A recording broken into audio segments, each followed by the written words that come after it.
দেখা যায় আমরা তো ফ্যামিলি 5 জন আছি। আমার ফ্যামিলিতে একজন বৃদ্ধ আছে, একজন গর্ভবতী আমার বৌমা আছে।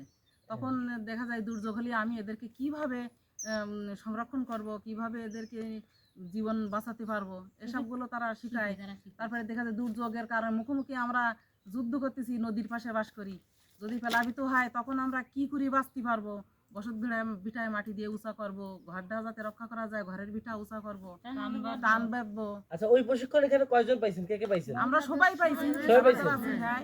আচ্ছা, প্রশিক্ষণ থেকে কোনো মানে ওই প্রশিক্ষণ পাওয়ার পরে আপনারা কোনো উপকৃত হয়েছেন? এই তো আমাদের ভিটায় বা ভেঙে যাওয়ার সাথে সাথে গলা সমান জল। ওনারা বলার থেকে আমরা খুব সতর্কতা হয়েছি, আমরা উঁচু করেছি। এবার 20 সালে জল আসলো, আমাদের ভিটায় আসলো না, নদী শুধু ঘের দিয়ে চলে গেল।